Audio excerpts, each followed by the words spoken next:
Bonjour à tous et merci de participer au webinaire aujourd'hui. Je viens de parler que c'est le 20e webinaire que Pallium organise sur des sujets pertinents pour les équipes de soins de santé qui dirigent activement la réponse à COVID-19 et c'est notre troisième webinaire français axé sur le contexte québécois.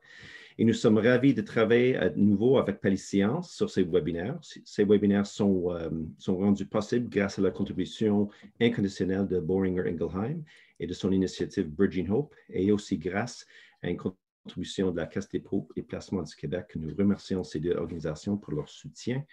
Le webinaire d'aujourd'hui est intitulé « Les soins palliatifs et la COVID en CHSLD ». Comme pour les webinaires précédents, nous avons réuni un groupe d'experts à travers la province du Québec et chacun d'entre nous fera découvrir une série de diapositives et contribuera au dialogue tout au long de ce webinaire. En ce qui concerne le fonctionnement, vos microphones ont été mis en sourdine, mais cela ne signifie pas que nous ne voulons pas vous entendre. Nous aimerions connaître votre avis et vos questions tout au long du webinaire. Vous pouvez vous exprimer en utilisant la fonction Q&A au bas de votre écran. Ce faisant, vous contribuez à la collecte des connaissances qui seront produites au cours des 60 prochaines minutes. Nous vous en remercions donc à l'avance. Nous collecterons et rassemblerons toutes ces données pour référence future. Cette session est enregistrée et sera disponible dans quelques jours sur le site web pallium.ca. Alors, Pallium est une organisation nationale à but non lucratif fondée en 2000, basée à Ottawa et financée en partie par Santé Canada. Pallium permet aux organisations de soins de santé, aux professionnels de la santé et aux membres de la communauté d'acquérir des compétences et les outils nécessaires pour offrir des meilleurs soins palliatifs plus rapidement, plus efficacement et avec plus de compassion à tous les Canadiens. Comme j'ai déjà mentionné, ces webinaires sont rendus possibles grâce à une contribution de Boehringer Ingelheim et aussi grâce à une contribution de la Caisse des dépôts et placements du Québec. Alors, je m'appelle Jeff Philippe Canada. Notre mode aujourd'hui, nos panélistes comprennent aujourd'hui le Dr. Anne Berrer et Dr. Élise Royer-Perron. En ce qui concerne les conflits d'intérêts, je suis un employé de Pallium Canada et aucun des présentateurs n'a de conflit à déclarer. Et Dr. Deschênes va prendre la relève à partir de maintenant. Alors, bonjour à tous. Je vois qu'il y a des notes sur la qualité du son. Alors, faites-nous signe si le son ne s'améliore pas. Alors, je suis professeur adjoint au département de médecine familiale de l'Université de Montréal et je fais partie de l'équipe où travaille Dr. Royer-Perron, l'équipe médicale palliative du CIA du CLSC de Verdun. Alors, prochaine diapo. Il me fait très plaisir de présenter nos deux conférencières.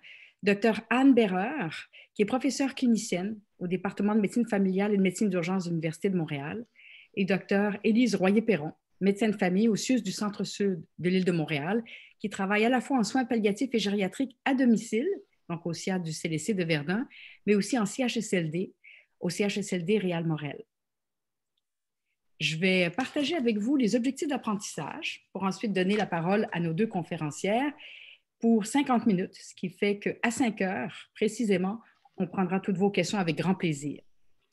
Alors, le premier objectif, c'est de partager l'expérience acquise sur les soins de confort de patients atteints de COVID en CHSLD, aborder l'importance et les particularités des niveaux d'intervention médicale en contexte COVID, présenter des tableaux cliniques COVID qui ont été observés chez une population de patients en CHSLD, présenter des éléments importants pour les soins de confort appropriés et sécuritaires dans des milieux peu ou pas ou moins habitués aux soins palliatifs, et finalement, partager des documents qui vont pouvoir faciliter la mise en place de protocoles dans les différents milieux. Vous allez voir, nos deux conférencières ont été très généreuses.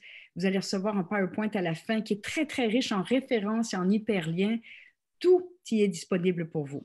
Alors, je cède la parole, mesdames, à vous.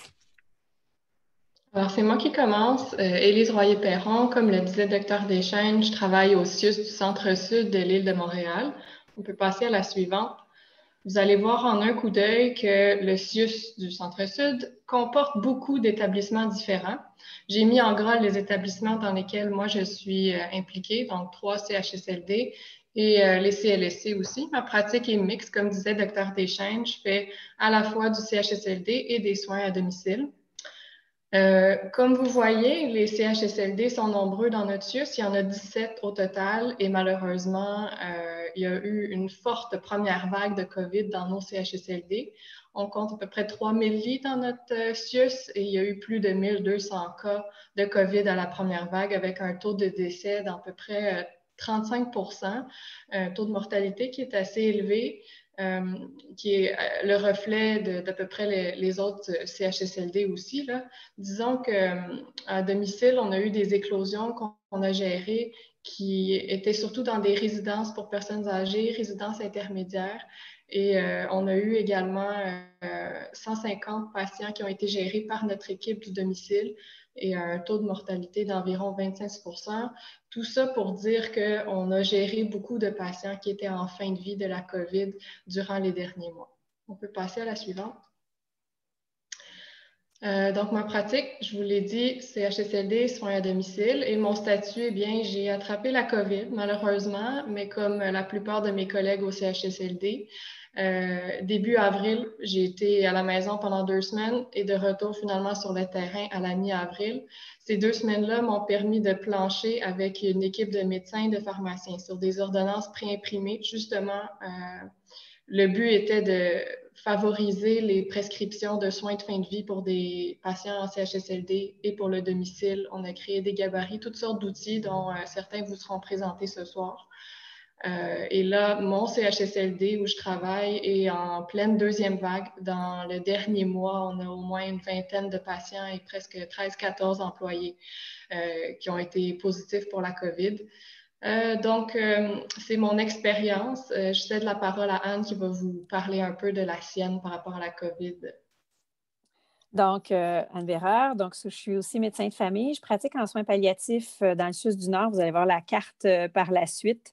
Donc, majoritairement en soins palliatifs et aussi en médecine de famille dans un GMFU à Sacré-Cœur. J'ai été complètement délestée là, durant la période de pandémie. J'ai déposé mon crayon le 12 mars à la clinique et je l'ai repris à la fin juillet. Donc, les stages soins palliatifs et support un peu CHSLD aussi là, avec nos équipes là, qui étaient surchargées en CHSLD. Je ne sais pas trop comment ça se fait. A priori, je n'ai jamais eu aucun dépistage positif pour la COVID. J'en ai 21 à date. Je ne sais pas comment ça s'est passé, mais il demeure qu'on continue à faire attention. On est à risque d'être en contact ou peut-être que je l'ai attrapé sans m'en rendre compte. Donc, prochaine, je travaille, comme je disais, au CIUS du Nord de Montréal, donc comme l'opposé sur l'île de celui d'Élise.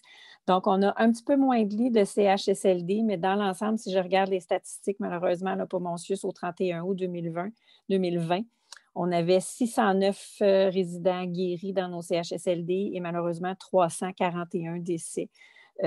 Qui sont pas mal là, dans la première vague. On en a quelques-uns pour l'instant. On se croise les doigts. C'est assez tranquille côté COVID, mais c'est sûr qu'on n'est jamais à l'abri d'une éclosion. On le sait, là, ça peut redécoller malheureusement beaucoup trop vite. Suivante. Avant d'entrer dans le vif du sujet, on voulait seulement vous glisser un mot sur l'état des soins palliatifs en CHSLD avant même l'arrivée de la pandémie.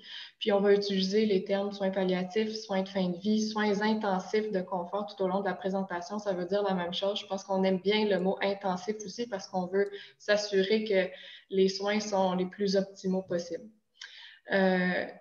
En CHSLD, disons que l'expertise des gens qui y travaillent est variable en termes de soins palliatifs. La disponibilité pour les patients est inéquitable, à mon avis, à cause de ça, justement. Donc, on remarque des fois quand on regarde les feuilles d'administration de médicaments que les patients reçoivent surtout de la médication quand telle ou telle infirmière travaille.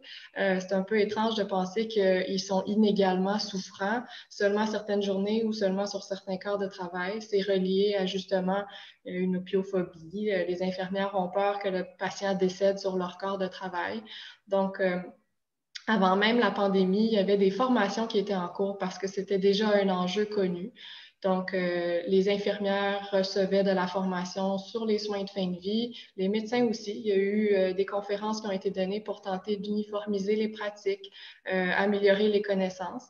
Puis, il y avait un projet pilote qui était en cours dans plusieurs CHSLD où je travaille pour justement tenter d'optimiser les soins de fin de vie, d'identifier quels patients sont en fin de vie pour intégrer aussi l'équipe au complet dans les soins à prodiguer.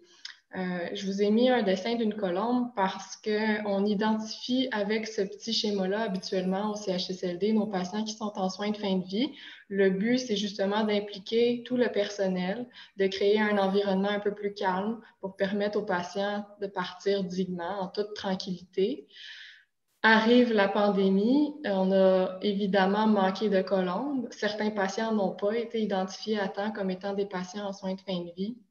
Donc, ça a beaucoup chamboulé l'offre de soins et l'offre de soins palliatifs en CHSLD. Nos décès, habituellement, c'est beaucoup plus des gens qui ont des troubles neurocognitifs, qui sont en fin de vie, des pneumonies d'aspiration, des gens qui se détériorent progressivement sur le plus long terme. On n'était pas habitué, le personnel non plus n'était pas habitué au genre de décès qu'il y a eu avec la COVID.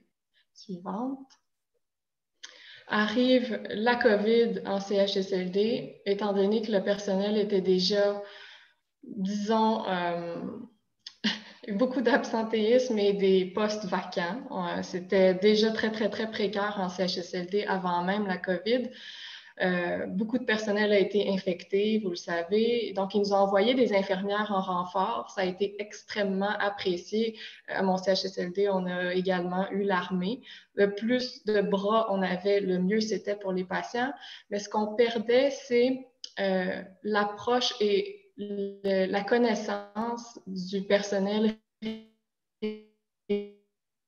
régulier. On perdait. Donc, c'était difficile pour du personnel, non pas parce qu'ils n'étaient pas qualifiés, mais parce qu'ils ne connaissent pas le niveau de base des patients. Alors, sur une unité de 30 patients, quel patient est plus confus que d'habitude? S'ils sont tous un peu confus, c'est très difficile à distinguer. Alors, c'était complexe d'évaluer des patients avec parfois des symptômes frustres. On va en parler plus tard. La COVID, ça peut être un peu insidieux. Il y a eu beaucoup de fins de vie simultanées, ce qui a été compliqué parce que les patients n'ont pas nécessairement reçu des soins optimaux. La logistique a compliqué aussi les choses. Là, vous êtes au courant déjà de toute façon, mais nos patients qui sont errants, qui ne respectent pas les isolements, nos lits étaient occupés à presque 100%. Donc, il y a eu beaucoup d'embûches. Une chose aussi qui a fait une grosse différence, c'est que la disponibilité des tests de dépistage n'était pas ce qu'elle est maintenant. Donc, les patients qui décédaient de façon subite, probablement que si on avait eu des dépistages systématiques, on aurait pu les identifier comme étant porteurs peu symptomatiques et on aurait pu mieux se préparer à des fins de vie. Suivante. Donc, je cède la parole à Anne parce qu'avant de se rendre à des soins de confort, bien évidemment, il faut discuter d'où on en est et quels sont les objectifs de traitement. Donc, effectivement, c'est certain que dans le contexte, les niveaux d'intervention thérapeutique, c'est la base pour savoir un petit peu, afin, comme je disais, là, pour voir vers où on s'en va, il faut savoir où est-ce qu'on est.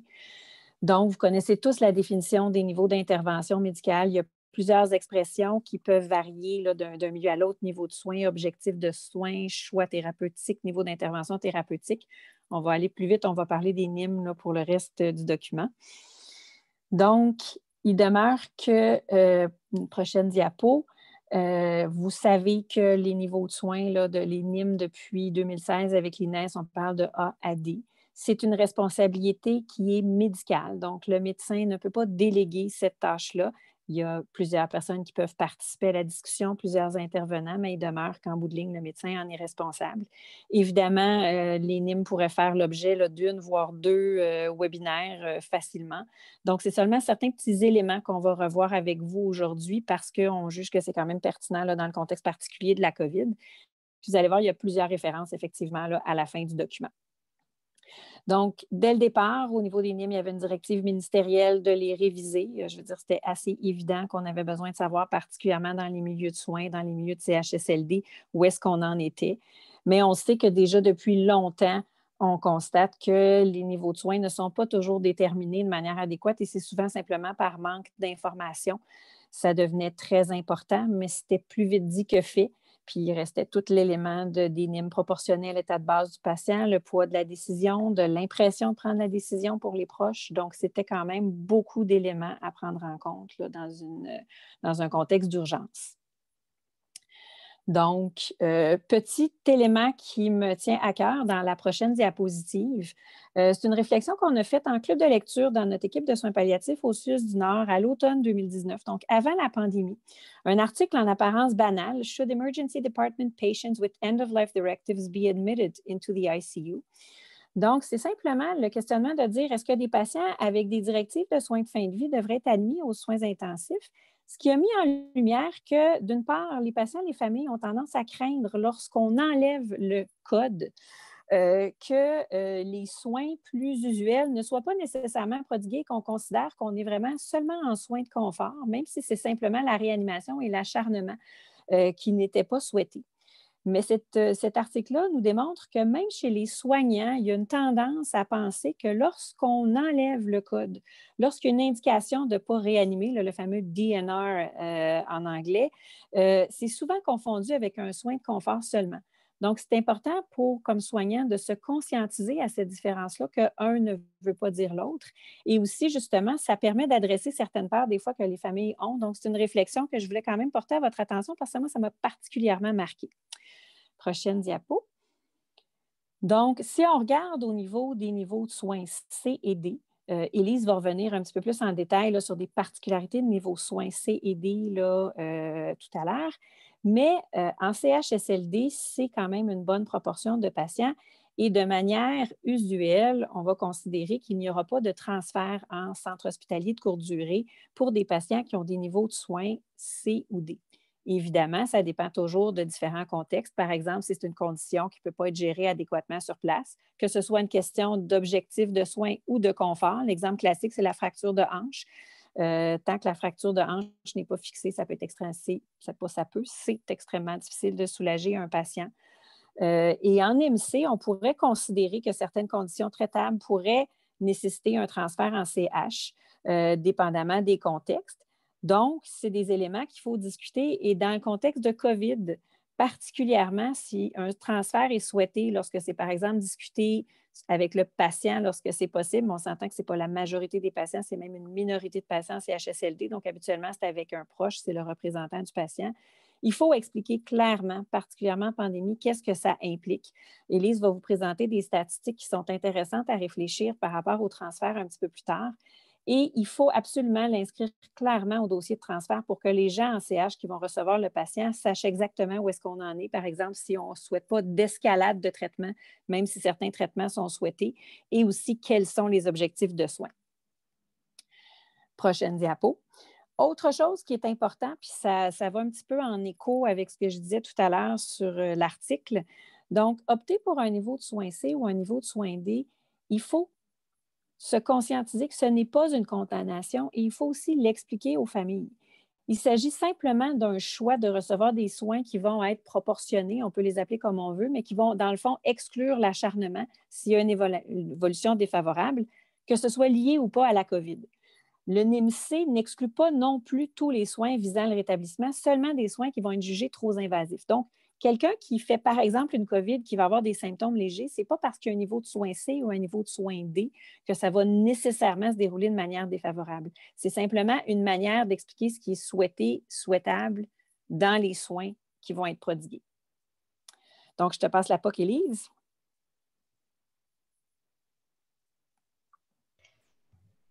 Oui, merci. Donc, on ne parlera pas trop longtemps, en fait, des niveaux A et B. Là, on va surtout se concentrer sur les niveaux C et D, mais je crois quand même que c'est important d'expliquer que pratico-pratique, en temps de COVID, un patient qui a un NIM A, on va avoir un seuil de transfert qui est très bas, là, donc moindrement que le patient présente une décompensation, on le transfère à l'hôpital. Mais le rôle du médecin en temps de COVID demeure important parce qu'il doit connaître quels sont les corridors de transfert. Donc, pour ceux qui n'ont pas eu de première vague ou qui ont eu peu de cas, ou même ceux pour qui les directives sont en changement, c'est important de s'informer localement, donc dans vos milieux respectifs, advenant que j'ai un patient à transférer, selon le niveau de soins, où est-ce que je vais transférer mon patient?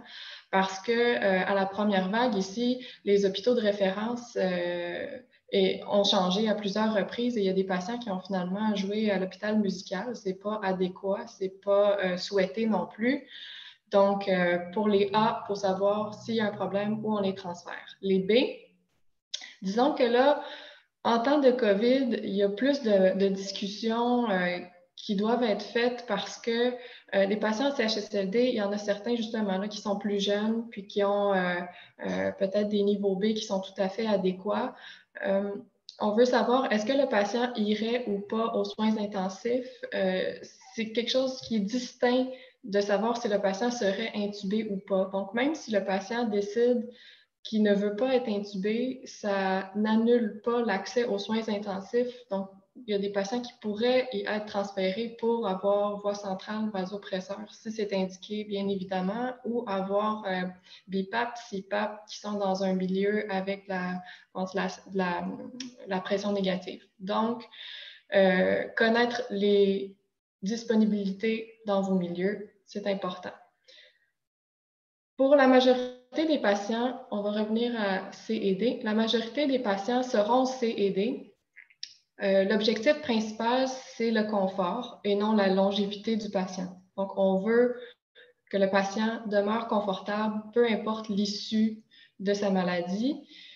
Je vous dirais que personnellement, j'ai beaucoup de questionnements par rapport à la place de l'Optiflow pour des patients qui sont niveau C et qui sont quand même pas si mal, qui ont une qualité de vie pas si mal, qui n'ont pas trop de comorbidité. On en a certains en CHSLD qui n'ont pas beaucoup de troubles cognitifs et qui pourraient collaborer. Donc, à la première vague, dans notre CIUS ici, à cause du doute par rapport aux aérosols et l'Optiflow, c'était beaucoup moins disponible. Actuellement, c'est plus disponible et disons que l'issue n'est pas encore claire. J'ai parlé à certains médecins dans les hôpitaux près d'où je travaille et il semblerait que c'est relativement confortable. Si le patient tolère une lunette nasale, ça pourrait être une issue, mais c'est quelque chose qui n'est certainement pas offert en CHSLD. Donc, pensez-y bien. Est-ce que ça vaut la peine de transférer un patient pour tenter un traitement si on n'est pas certain non plus s'il va s'en sortir ou pas? C'est pas évident. Toutes les autres possibilités de traitement habituellement peuvent être faites en CHSLD. C'est sûr que ça dépend du plateau technique que vous avez, mais de plus en plus, les patients sont mis sous thromboprophylaxie, oxygène au besoin, soluté au besoin. Il faut savoir aussi quand s'arrêter. Donc, des patients qui sont niveau D, certainement pas. On ne fera pas de prise de sang si on ne fera rien avec le résultat. Si on n'envisage même pas d'installer un soluté si le patient est déshydraté, bien, on ne va pas demander de prise de sang à ce moment-là.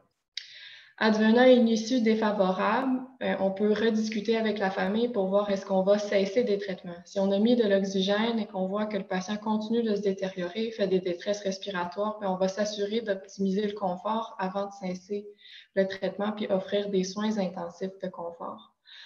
On peut passer à la suivante. À quoi s'attendre? Donc, je vous présente, suivante encore. Le COVID, disons qu'on a des références.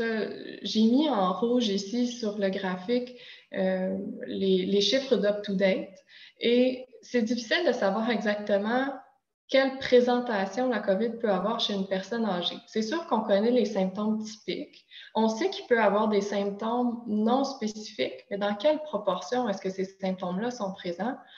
On a fait justement, avec le soin à domicile, une étude sur tous les cas de COVID qu'on a gérés pendant la première vague. Donc, ça, c'est les chiffres pour 150 patients qui ont été infectés.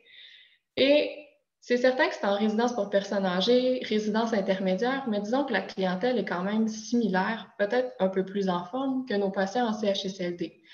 Je n'ai pas d'étude pour le CHSLD et il y a une étude qui est en cours dans notre CIUS pour étudier tous les patients qui ont eu la COVID, donc plus de 1200 dossiers, mais l'étude n'est pas encore réalisée, donc peut-être qu'éventuellement, on aura plus d'informations, mais pour l'instant, je vous présente quand même les données que nous, on a recueillies en soins à domicile. Ce qu'on remarque, c'est que les patients faisaient possiblement moins de fièvre que ce qui est rapporté dans la littérature. Et les autres symptômes qui étaient nommés sur UpToDate ou dans les références sans nécessairement être chiffrés, bien, on voit que la déshydratation, la diminution des apports ferreux pour les patients gériatriques est assez fréquente. Donc, presque un patient sur 4 en souffrait. Vous aurez les diapositives, vous pourrez vous y référer plus tard si vous voulez, mais bref, ce que je veux que vous reteniez, c'est que les symptômes peuvent être tellement vagues et frustrent, donc, moindre doute, on demande des tests de dépistage. La proportion des asymptomatiques est possiblement un peu plus faible aussi chez les personnes âgées. On peut passer à la suivante. Donc, je vous présente mes observations. C'est certain que c'est en toute humilité. Là, ce qu'on fait, c'est vraiment un témoignage. Ça ne se veut pas un conseil d'experts. Mais bref, avec tous les cas de COVID qu'on a eus en CHSLD et à domicile, il semble quand même avoir une certaine tendance. Donc, maintenant qu'on a les dépistages qui sont beaucoup plus disponibles, nos patients sont rapidement identifiés comme étant des COVID, puis beaucoup n'ont presque aucun symptôme quand on reçoit le résultat positif. Donc, à la première vague, étant donné qu'on avait peu de tests, comme je vous expliquais tantôt, il y a beaucoup de patients qui soudainement avaient des détresses respiratoires ou des décès subis. Ben, c'est qu'on n'avait pas pu lever le drapeau pour dire ben, ce patient-là, c'est un COVID positif à temps. Donc, grosso modo, on a des cas légers. Habituellement, des patients qui sont asymptomatiques ou peu symptomatiques, un peu de tout, des démissions de l'état général. Bon, anosmie, on a peu de patients qui sont capables de nous rapporter leurs symptômes, mais certains en ont. Perte d'appétit, déshydratation, comme je vous expliquais, qui est au premier plan pour beaucoup des patients. Certains font de la fièvre, certains ont des symptômes digestifs. Puis, la désaturation, habituellement, quand c'est des cas légers, elle est peu présente. Ce que j'ai remarqué, du moins, c'est que les patients ont besoin possiblement d'une lunette nasale, 1 ou 2 litres, puis ils réussissent à avoir une saturation qui est adéquate, mais pas des désaturations plus sévères si c'est des cas légers.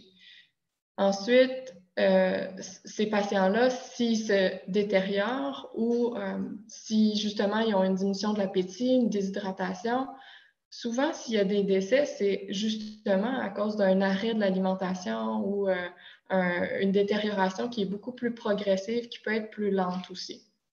Donc, on en a qui finissent par probablement décéder de hypernatrémie et insuffisance rénale aiguë.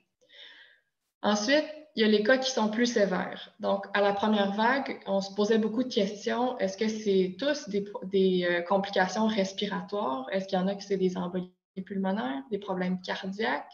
Difficile de dire. Maintenant, à la deuxième vague, c'est sûr qu'on est un peu plus agressif, plus de thromboprophylaxie. S'il y a des désaturations plus importantes, on peut mettre du décadron.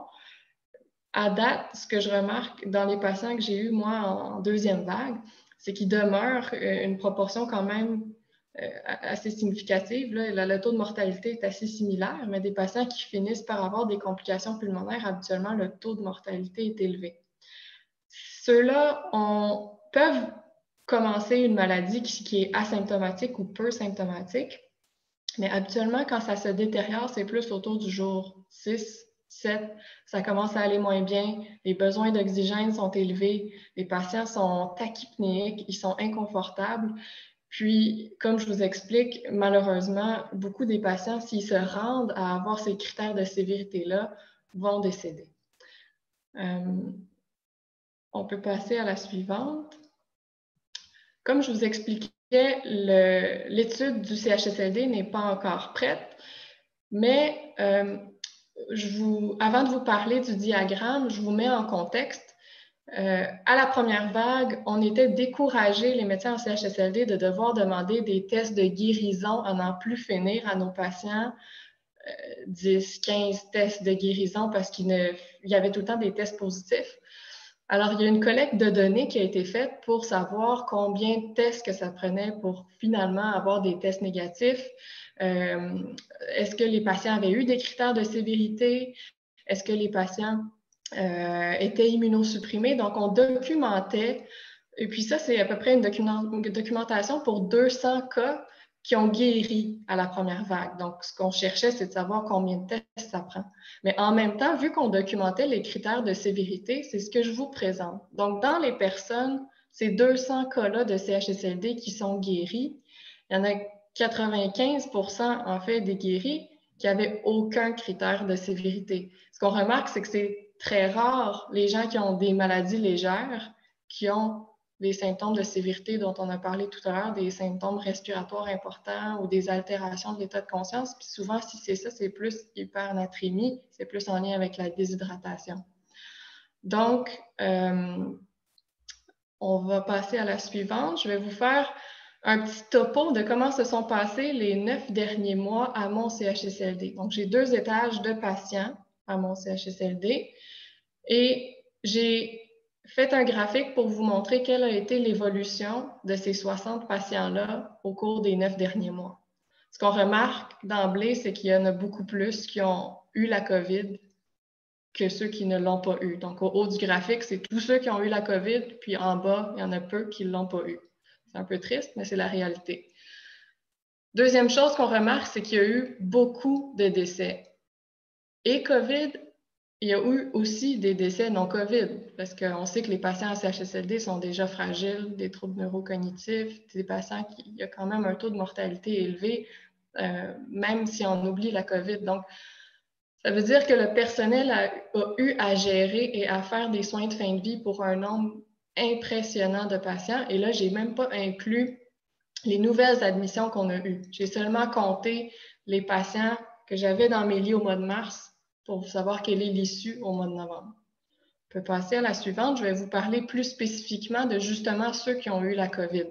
Je vous parle encore de mes patients, c'est un témoignage, c'est juste pour vous transmettre un peu les questionnements, les interrogations, puis le suivi de ces patients-là. Donc, dans les patients qui ont eu la COVID, il y en a plusieurs qui sont décédés sur place au CHSLD. C'était des patients habituellement niveau C, niveau D, qu'on a gardés sur place et on a offert des soins de confort sur place. Dans ceux qui sont décédés, il y en a 3 qui sont décédés à l'hôpital. C'est des patients qui ont eu des complications pulmonaires. C'est la raison pour laquelle ils ont été transférés à l'hôpital. On avait quelques niveaux B au CHSLD et en général, les niveaux B qui ont été transférés à l'hôpital parce qu'ils désaturaient malgré un 4 litres d'oxygène sur place, des patients qui n'allaient pas bien, il n'y en a pas qui sont revenus. En fait, pas dans ceux que moi j'ai gérés.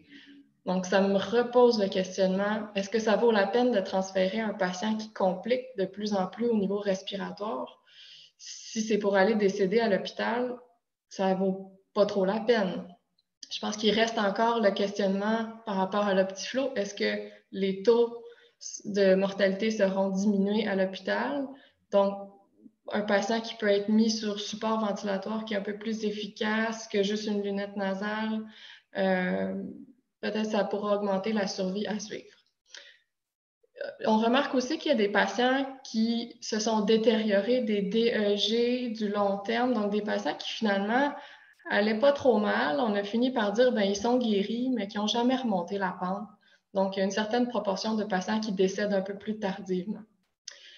Puis de ceux qui sont en vie, qui ont vaincu la COVID, qui sont guéris, bien, il y en a 2 qui sont encore en zone rouge parce qu'on est en éclosion, donc ils sont en train de vivre leur COVID.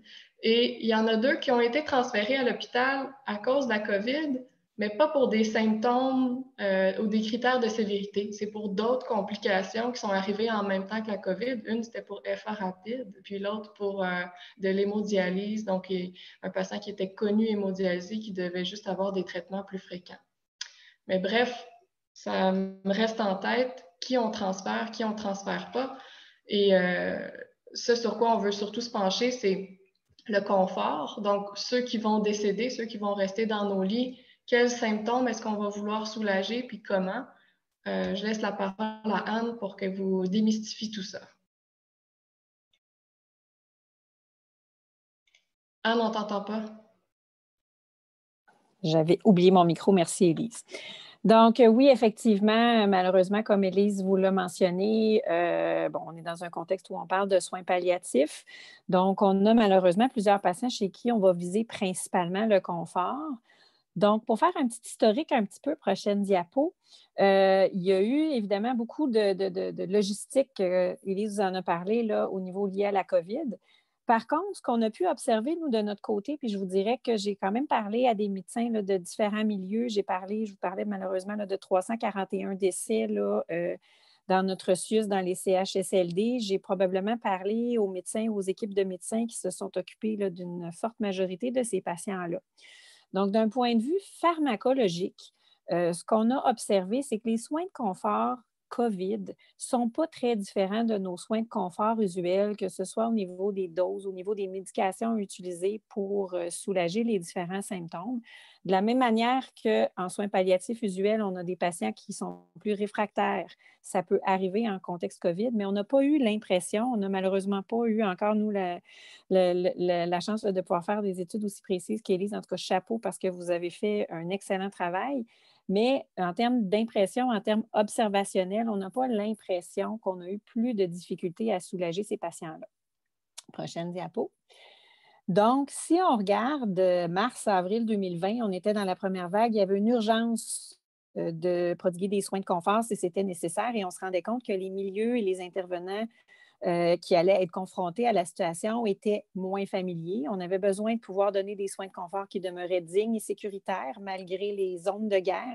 Je n'ai jamais fait la guerre, heureusement, mais je pense que ce qu'on a vécu dans nos CHSLD est probablement ce qui se rapproche le plus de ce qu'on peut nous décrire comme des zones de guerre. Donc, on devait pouvoir offrir des soins comme ça sécuritaires le plus possible. Il y a eu toutes sortes d'avenues proposées qui finalement étaient valables et équivalentes là, par les différentes équipes de soins palliatifs. Évidemment, dans mon contexte particulier, prochaine diapo, je vais vous parler de ce qu'on a fait là, dans le CIUS du Nord. Donc, dans le contexte d'urgence, on a mis toutes nos expertises en commun, des conférences téléphoniques, des Zooms, des courriels, des appels. C'était urgent de pouvoir offrir un support là, à nos collègues qui se retrouvaient là, avec des éclosions. Dès le 22 mars, on a eu la première éclosion à Notre-Dame-de-la-Merci. Rapidement, nos objectifs, ça a été de supporter les équipes des secteurs moins familiers, optimiser le confort dans un contexte qui était complètement inédit, limiter aussi les risques d'erreur. On était dans l'urgence, on était dans un contexte où tout allait extrêmement vite.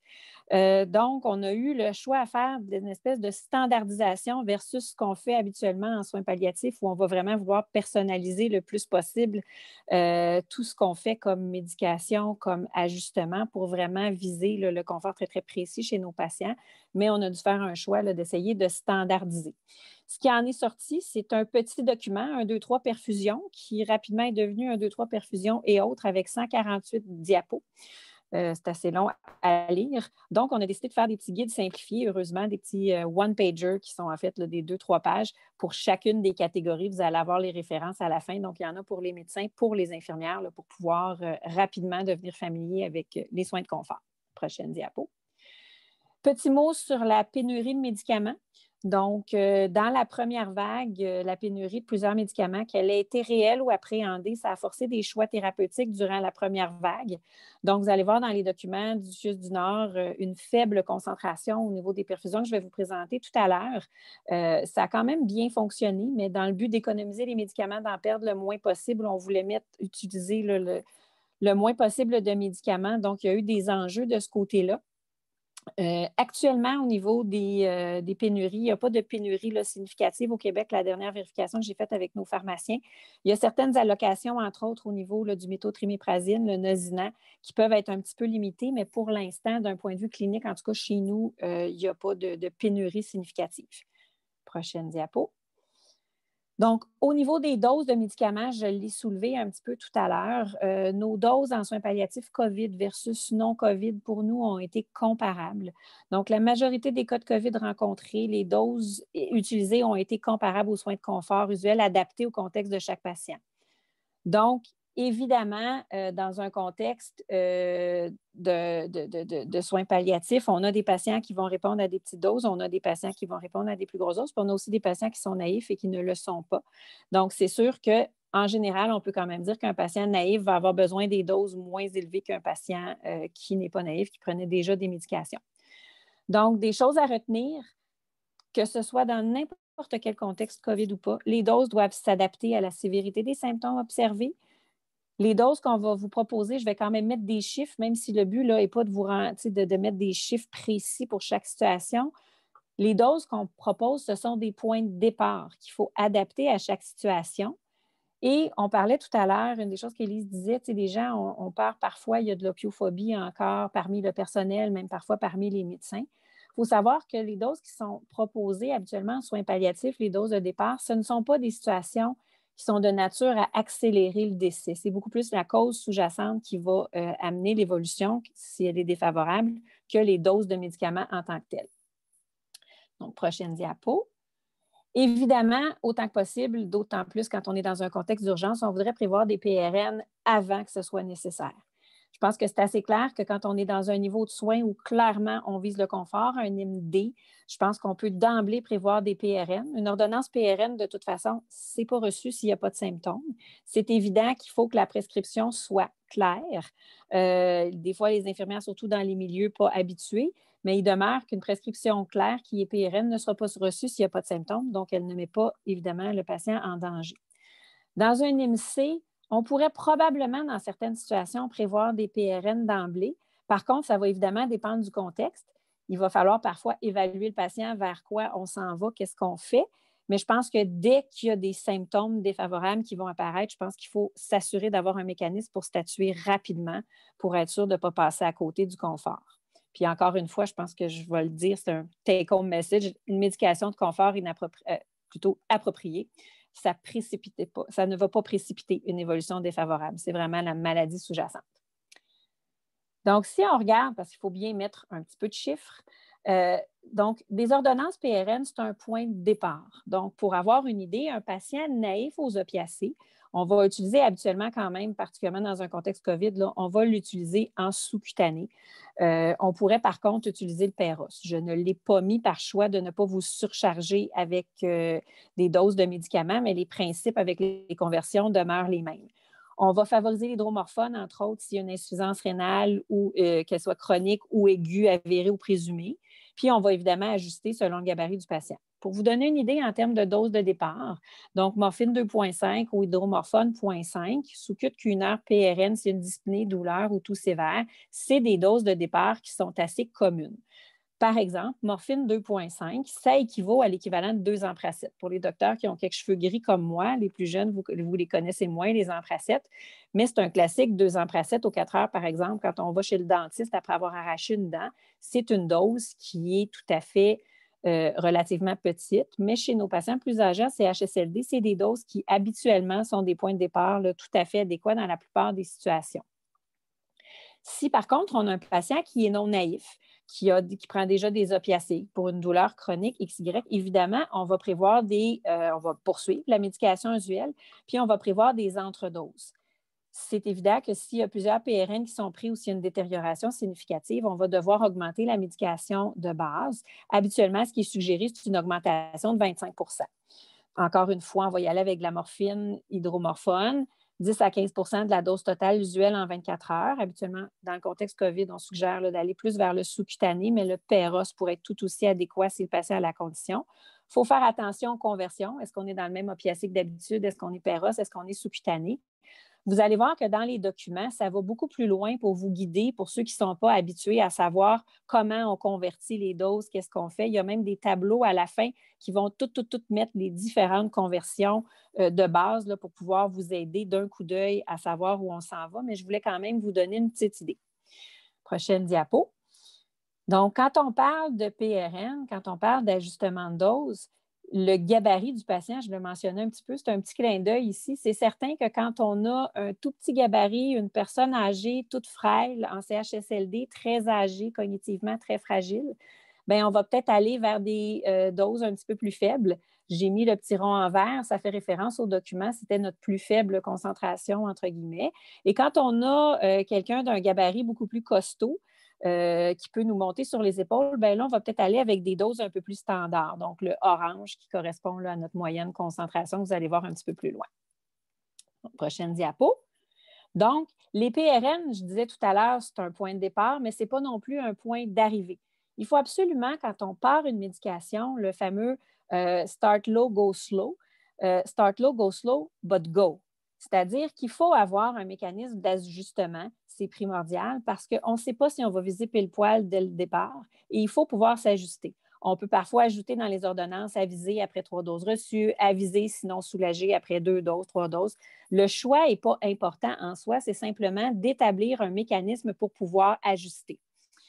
Il faut aussi réévaluer, ajuster. Est-ce qu'on a besoin d'un PRN plus élevé? Est-ce que lorsque les PRN sont reçus à quelques reprises, on est probablement rendu à mettre quelque chose de régulier quand on a une condition qui se poursuit, d'autant plus dans notre contexte COVID parce qu'on sait que malheureusement, un peu comme le démontrait Élise tout à l'heure, quand les choses commencent à moins bien aller et qu'on est dans un contexte de soins de confort, on peut s'attendre malheureusement à ce que ça continue à se détériorer. Donc, prochaine diapo, je vous parlais de sous-cutané. C'est juste un petit aparté sur les sites d'injection sous-cutanée. L'absorption est variable selon les sites. Vous allez avoir le PowerPoint, donc je ne reverrai pas en détail les différents endroits. Petite chose importante aussi, on essaye d'éviter plus que 2 millilitres par injection afin d'éviter de surcharger le site, que notre papillon s'indure rapidement.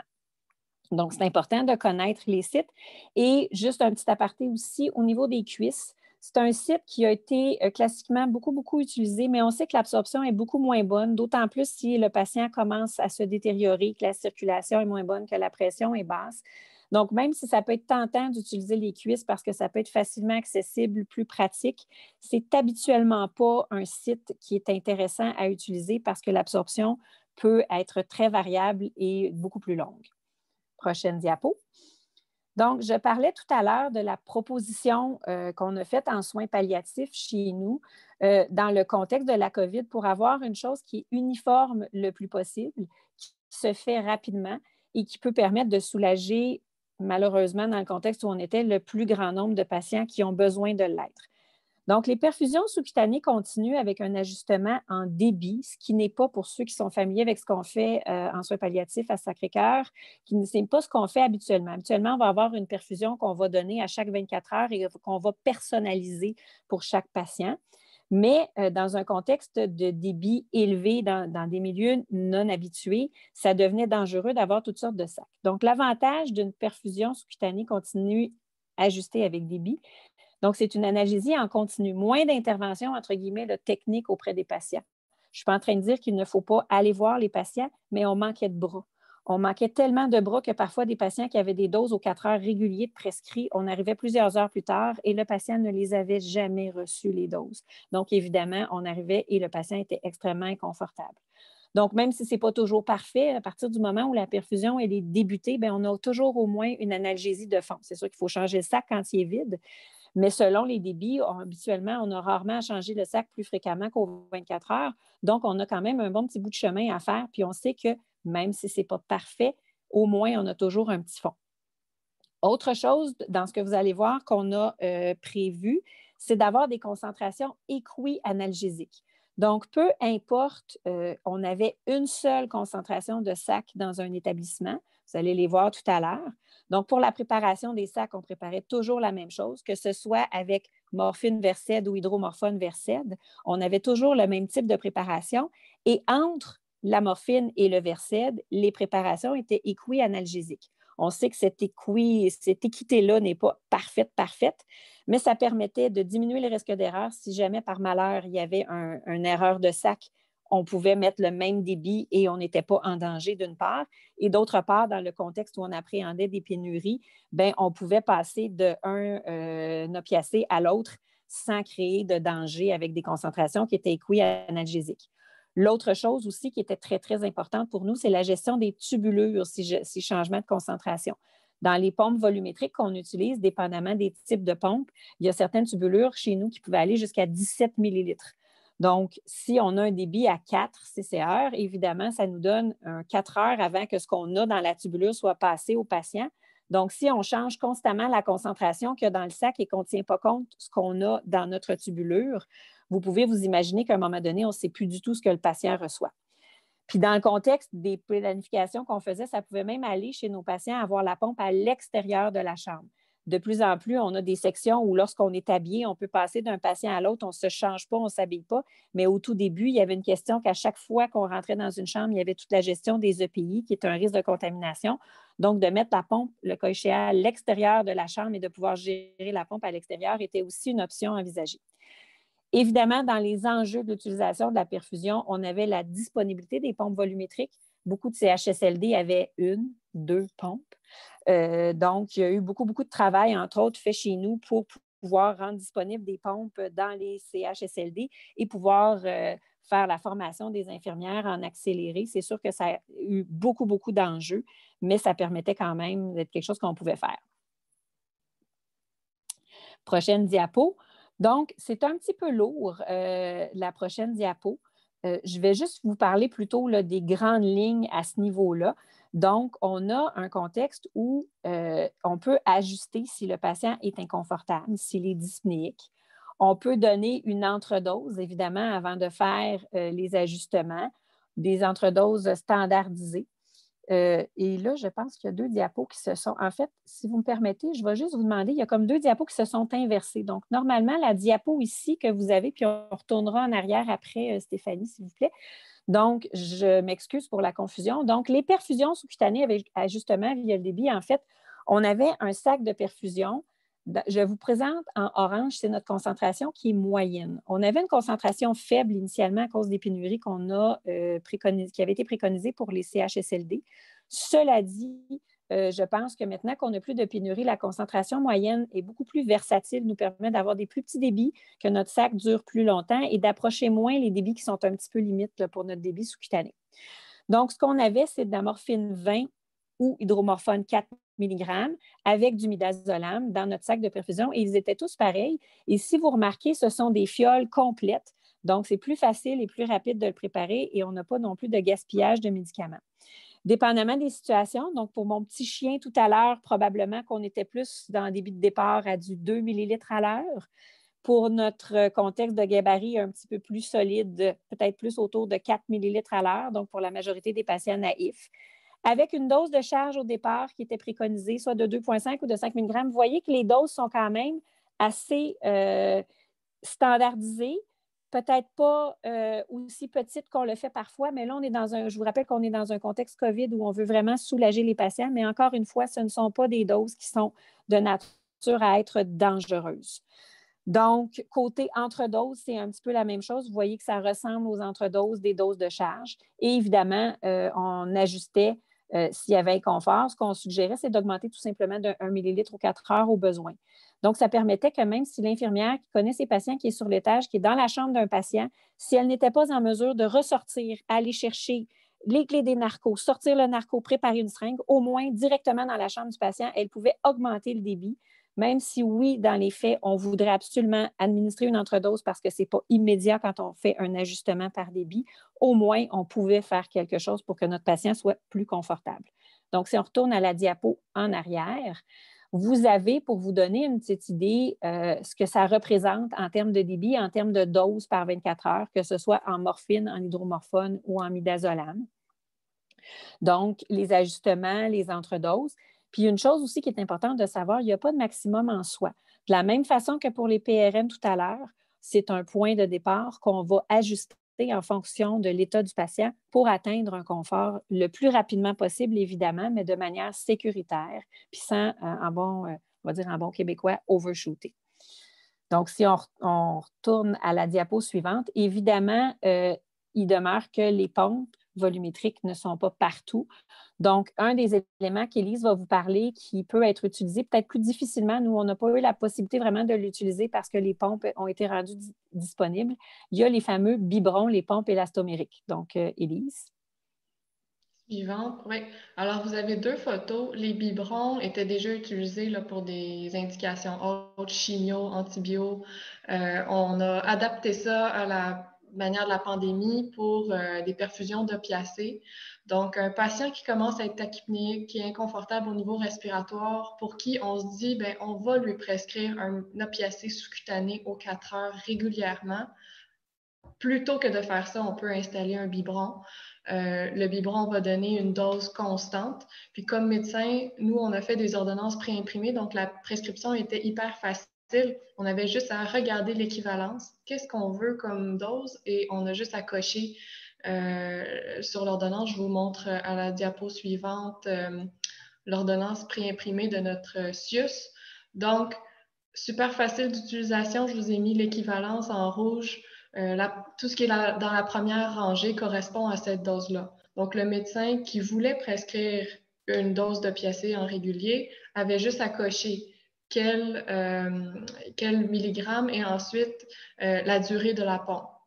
On voyait sur la diapo précédente, on n'a pas besoin de retourner, mais qu'on avait des biberons de taille différentes.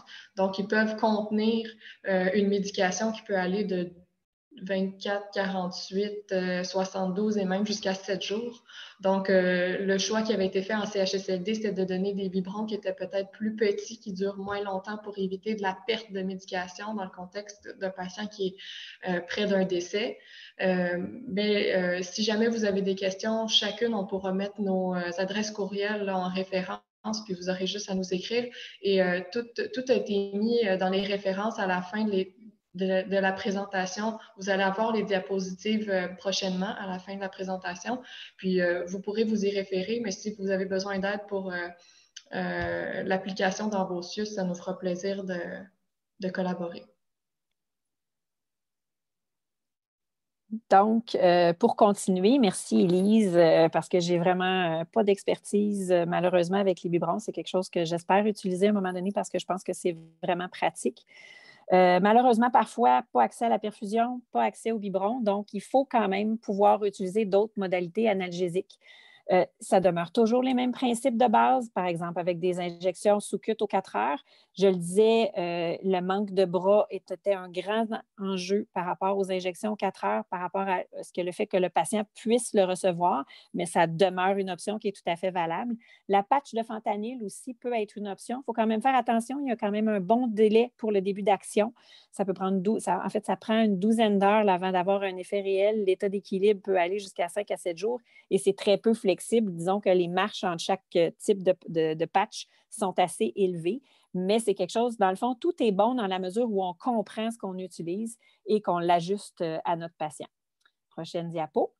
Donc, quelques mots, on a presque terminé là, dans les grandes lignes de ce qu'on veut vous donner. Donc, les râles ont été beaucoup moins présents quand même durant la première vague. Malheureusement, on le sait maintenant, beaucoup de nos patients ont été déshydratés. Dans la deuxième vague, on ne sait pas trop. Par précaution, c'est sûr qu'on va quand même initier les traitements. On le fait de toute façon tout le temps lors de l'apparition des râles. Ça semble sage. On ne sait pas exactement encore avec la fameuse aérosolisation, les gouttelettes, etc. Donc, c'est sûr qu'on va traiter. Ce sont des traitements standards, donc avec la scopolamine, glycopyrrolate, qui sont les médications usuelles. Puis évidemment, si on a une surcharge volémique qui est soit réelle ou relative, donc que le patient n'est plus capable de gérer son volume circulant, on va utiliser le furosémide en sous-cutané. Le furosémide, c'est du 10 mg par millilitre. Semble-t-il qu'il y a un furosémide plus concentré qui s'en vient sur le marché. Je pense que pour nous, ça va être vraiment très, très utile. Cela dit, comme c'est très peu concentré, je vous ai parlé tantôt qu'en sous-cutané, on essaie de ne pas donner plus que 2 millilitres à la fois dans un site. Donc, parfois, on va avoir besoin de le donner en plusieurs sites. En COVID, quand on avait besoin de rentrer dans les chambres avec un EPI, on a même donné plus de sites pour rentrer moins souvent. Puis, si vous avez un accès IV qui est beau, gardez-le, entre autres, pour le furosémide. On peut donner facilement 80 mg IV sur 2 minutes sans mini-perfuseur, simplement en le donnant lentement. Puis évidemment, autant que possible, n'oubliez pas la sonde urinaire parce que tout le monde sait comment un globe, ça peut être inconfortable. Prochaine diapo. Malheureusement, on sait qu'il y a des patients aussi qui vont avoir des détresses respiratoires.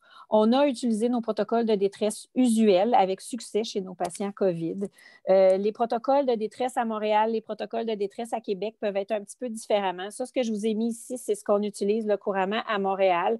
Mais dans l'ensemble, c'est d'utiliser les protocoles usuels et de les ajuster aux besoins. Encore une fois, les doses utilisées ne sont pas de nature à causer le décès si jamais l'évolution s'en allait pas vers ça, dans la mesure où c'est bien utilisé puis donné pour une détresse respiratoire réelle. Puis si la réponse n'est pas satisfaisante, évidemment, on va ajuster les doses. Par ailleurs, chose très, très, très importante, quand un patient nécessite un protocole de détresse respiratoire, de manière évidente, si par la suite il est apaisé parce que la cause de la détresse n'était pas mortelle dans l'immédiat, il faut absolument ajuster l'analgésie de base parce que, évidemment, le patient, quand il va avoir cuvé, entre guillemets, le protocole de détresse, on ne veut pas qu'il se retrouve encore inconfortable. Donc, il faut faire les ajustements nécessaires. Donc, il reste 1 minute. Ça va, Geneviève? En fait, il est 5 heures. Il est 5 heures, mais prends ta minute. Prends ta minute. Il reste juste la petite conclusion. Donc, si on regarde, prochaine diapo, je ne suis pas très arc-en-ciel et ça va bien aller, mais j'ai voulu quand même vous mettre. On a vu malgré tout dans toute cette maudite pandémie, on a vu beaucoup de belles choses qui se sont passées et on a même vu des arc-en-ciel doubles à Montréal. C'est vraiment une photo réelle à Montréal le 1er juin. Donc, j'ai vu passer des questions pendant la présentation. Les documents, vous allez tous les avoir en lien Google Drive qui fait que si jamais on a des mises à jour, vous y avez accès. Donc, vous avez beaucoup plus de détails que ce qu'on peut vous transférer en une petite heure. Et petits trucs logistiques aussi qui sont mentionnés dans les documents. Très important, connaître son milieu, connaître le matériel disponible, des alliés, vos équipes, vos pharmaciens, vos infirmières, tous les intervenants, les préposés, tout le monde. Il faut juste s'adapter, être créatif, juste assez aussi. Il ne faut pas aller trop loin non plus. Il ne faut pas hésiter à demander de l'aide, comme Élise disait, excuse-moi, je viens de te rebaptiser. Donc, n'hésitez pas si vous avez besoin d'aide, si vous voulez mieux comprendre. Et aussi, on a des ordonnances à compléter que vous pouvez imprimer au besoin qui vont vous aider. Je l'ai même mis en format Word si vous voulez les modifier pour vos milieux. Donc, n'hésitez pas, c'est vraiment ensemble qu'on va pouvoir s'en sortir. Merci beaucoup à toutes les deux. Merci pour une présentation magnifique, très dense. En fait, tellement dense et complète qu'il y a très peu de questions. Je pense que vous avez déjà répondu à la plupart des questions que les gens avaient en tête, mais j'en ai une qui vient de rentrer qui est intéressante et je laisse le choix à celle qui veut répondre. Vous avez parlé tout à l'heure de la thromboprophylaxie. Quel serait le patient cible pour cette thromboprophylaxie? Est-ce que ça a rapport avec le NIM? Et si jamais vous donnez la thromboprophylaxie, faites-vous des prises de sang de suivi? Élise, tu l'as peut-être plus expérimenté que moi. Répondre. Je vais vous donner un peu mon vécu là-dessus, mais juste avant, pour toute l'auditoire qui travaille en CHSLD, il y a une communauté de pratique pour les médecins en CHSLD qui a été créée par des collègues de Monsius, qui est génial. Il y a eu des présentations là-dessus et il y a des webinaires spécifiquement, donc 1 heure spécifiquement sur les corticos et la thromboprophylaxie en CHSLD en temps de COVID. Donc, ça va être beaucoup plus complet que ce que je peux répondre en quelques secondes. Mais ce qui est recommandé, en fait, c'est de donner de la thromboprophylaxie pour les patients qui sont immobilisés et ce qui est la majorité de notre clientèle en CHSLD. Donc, à moins de contre-indications, pour l'instant, pour la deuxième vague, les niveaux D, effectivement, je ne donne pas de thromboprophylaxie parce que je ne fais pas de labo et que de toute façon, si leur qualité de vie est si mauvaise, on veut juste du confort. On ne veut pas prolonger ou on ne veut pas nécessairement éviter une embolie pulmonaire. On veut laisser le cours de la maladie. Donc, niveau D, non. Niveau C, oui, moi, j'initie des thromboprophylaxies et prise de sang, disons que si on met un Lovenox en fonction du poids, habituellement, moi, je fais une prise de sang de contrôle pour essayer de limiter la quantité de labo. Et souvent, c'est comme au jour 6 après l'initiation, le 6-7 après l'initiation pour s'assurer qu'il n'y a pas de thrombopénie secondaire. J'ai une autre question qui est rentrée au début de la présentation. Avez-vous déjà eu des formes hyperalgésiques avec des myalgies importantes, donc des patients qui souffraient beaucoup? Élise, toi, de ton côté, est-ce que tu as vu des choses particulières? On en a eu en CHSLD, j'ai pas eu beaucoup de cas. Je pense que parce que justement, on les hydratait un peu plus, puis on avait accès plus facilement à des solutés, à des labos, à des prises de sang. Dans nos résidences pour personnes âgées en soins à domicile à la première vague, on en a certains qui se plaignaient de myalgie, mais jusqu'à quel point est-ce que c'était lié à un état de déshydratation et à une espèce de diminution de l'état général secondaire, c'est difficile à dire. Puis souvent, ils ne sont pas capables, en fait, de nous répondre, mais des patients qui gémissaient puis qui étaient difficiles à évaluer, on en a eu. Pour certains certains, c'était difficile parce qu'on ne connaissait pas leur état de base, surtout dans les résidences pour personnes âgées où c'est la première fois où on évaluait les patients qui n'étaient pas connus de nos équipes. Mais certains étaient souffrants. Des fois, du Tylenol était suffisant pour les soulager. Ça a l'air un peu niaiseux, mais hydratation, Tylenol, des fois, c'était tout ce que ça leur prenait. Certains étaient plus inconfortables, puis on a initié des petites doses d'opiacés, puis ça les aidait aussi. Puis, de mon côté, effectivement, j'ai eu la même expérience, que ce soit avec des patients de clientèle soins palliatifs, autre cause qui malheureusement ont attrapé la COVID, ou des patients qui étaient COVID en CHSLD. Je suis d'accord avec Élise, des fois, c'était très difficile, d'autant plus que c'est des patients, moi, ce n'était pas des patients que je connaissais là, quand j'étais au CHSLD, donc je pouvais constater qu'il y avait un inconfort chez le patient. Mais dans la majorité des cas, en fait, personnellement, tous les cas que j'ai vus ont répondu à des relatives petites doses, même dans certains cas de Tylenol aussi, mais à des relatives petites doses d'opiacés, puis on voyait que les patients quand même étaient beaucoup plus confortables par la suite. Mais est-ce que c'était exactement des myalgies, des douleurs d'inconfort, de l'ankylose? Ça, j'avoue que je ne peux pas vraiment le dire. Je mets plus sous le vocable inconfort. Une autre question intéressante. Croyez-vous que l'oxygène qu'on donne à ces patients lorsqu'ils désaturent, est-ce que ça aide vraiment au confort? On sait que dans les autres pathologies, souvent, on ne mesure plus la saturation lorsqu'on est en fin de vie. Est-ce que pour les cas de COVID, vous avez fait exception et que vous avez monitoré votre traitement à l'oxygène avec la saturation? Puis aviez-vous des cibles? Je dirais que je peux répondre de mon côté, Élise. Honnêtement, là, dans la période de la première vague, là, avoir des températures puis des rythmes respiratoires était un parcours du combattant. Donc, avoir des saturations puis gérer directement des saturations, ça n'a pas été quelque chose qu'on a pu beaucoup faire, d'autant plus chez des patients qui étaient en soins de confort. Donc, j'aurais tendance à dire que de notre côté, on a fait comme d'habitude, c'est-à-dire O2 pour confort. Mais il y a eu des cas, effectivement, où c'est des patients qui étaient soit en niveau B, C, qui commençaient juste à se détériorer, où la saturation était suivie. Puis on a vu avec les COVID, effectivement, que la saturation était plus basse, mais j'avoue que je n'ai pas de données, là, puis ça ne me vient pas suffisamment clair à l'esprit en ce moment pour essayer de corréler les deux. Mais sûrement que c'est des données qui vont sortir là, dans le futur. Une autre question. Quelqu'un se demandait si vous aviez hydraté par voie sous-cutanée, donc l'hypodermoclyse. Vas-y, Anne, je sais que tu as des expériences à partager là-dessus. Oui, bien, en fait, je l'ai fait à quelques reprises. C'est pas toujours simple. Puis on a, tu sais, l'hypodermoclyse, qui est l'hydratation sous-cutanée, c'est une expertise qu'il y avait il y a plusieurs années, qui se faisait couramment, qui s'est beaucoup perdue parce que dans un contexte soins palliatifs, on se rend compte qu'en toute fin de vie, l'hydratation a probablement pas mal moins de bénéfices que de désavantages et d'effets secondaires. Donc, c'est beaucoup moins utilisé. Par contre, oui, ça peut se faire. Autant que possible, on essayait de le faire par gravité, ce qui était parfois un petit peu plus difficile. Mais on peut, en théorie, aller chercher des 30-40 CCR, ce que je n'ai personnellement pas fait. C'était des hydratations à beaucoup plus petit débit, des 10-20 CCR, et qui, ironiquement, chez certains patients, ont ramené un certain état de confort, mais je ne l'ai pas fait à grande échelle. Fait qu'il faudrait vraiment que je fasse une revue. Je ne sais pas de ton côté si tu en as vu plus, Élise, là, mais ce n'est pas quelque chose qui a été fait à grande échelle à ma connaissance. Non, c'est ça, pas à grande échelle, ça se fait pour certains patients. Habituellement, c'est sûr qu'un patient qu'on n'a pas d'accès IV, c'est une option. J'ai toujours tendance à me poser la question, si le patient n'est pas assez collaborant pour avoir une hydratation IV, est-ce que le sous-cut est si intéressant? C'est sûr qu'on installait plus des perfusions pour du confort en sous-cut. L'hydratation, je pense qu'il faut se le garder en réserve. Mais personnellement, quand le patient est rendu à arracher tout le temps son IV ou qu'on n'est pas capable d'accéder, on ne sera pas capable de faire de labo contrôle non plus, je me re-questionne à savoir est-ce que c'est vraiment le traitement le plus pertinent, mais c'est une position personnelle. Tout à fait.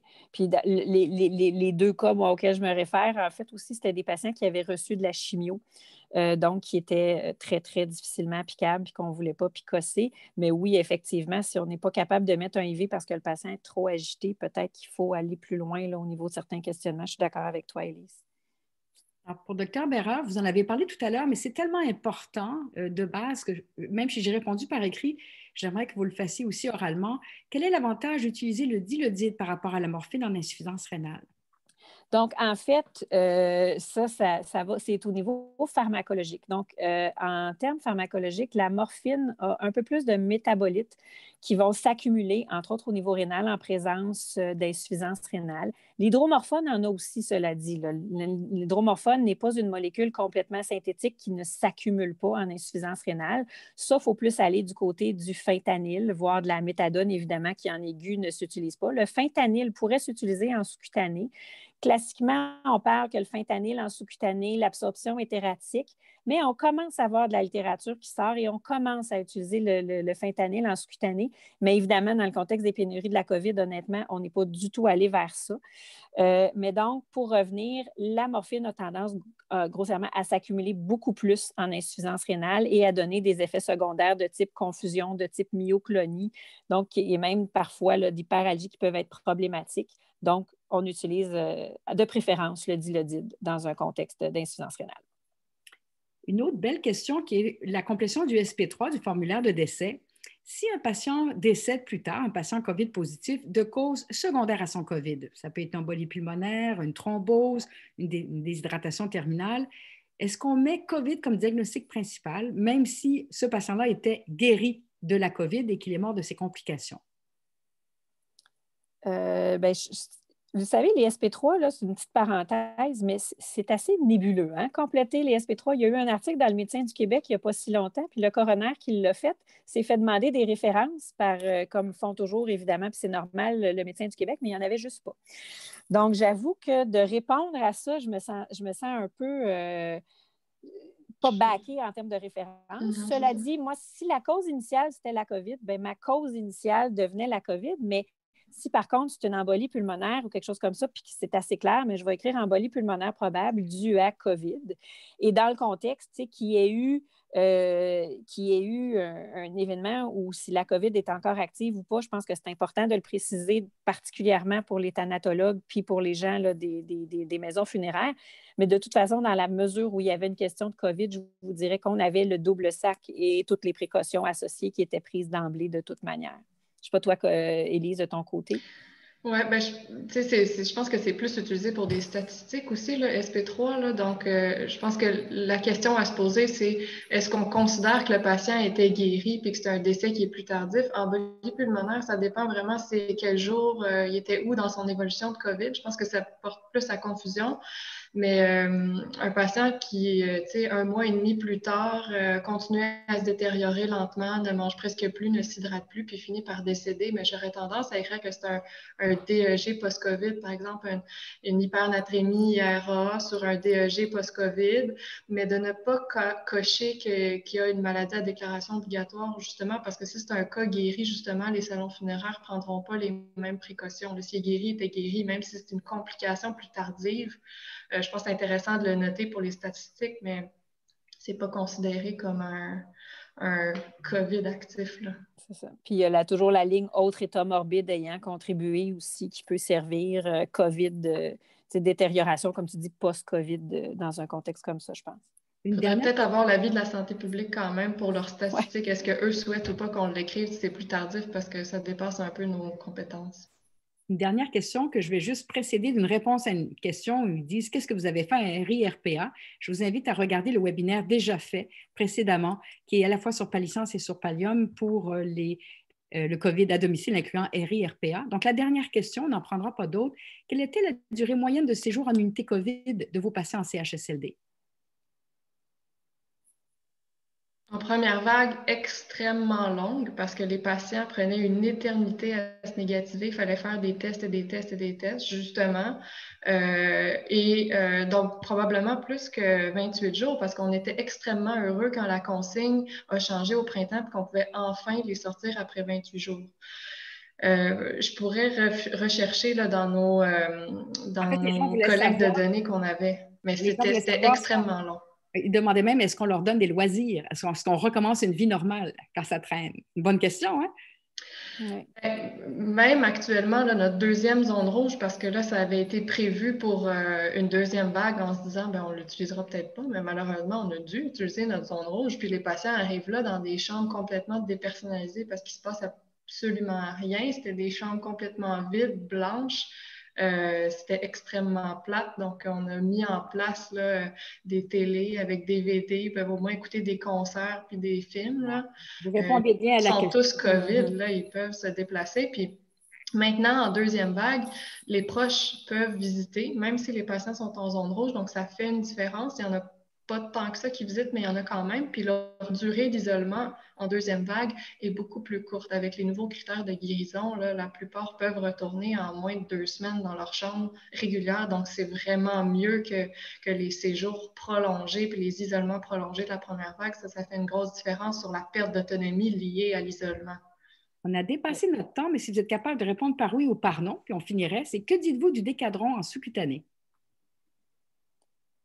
Bien, Décadron en sous-cutané au quotidien, c'est une médication qu'on utilise couramment en soins palliatifs. J'ai aucune inquiétude à donner le Décadron en sous-cutané quand le patient n'est pas capable de le prendre péros.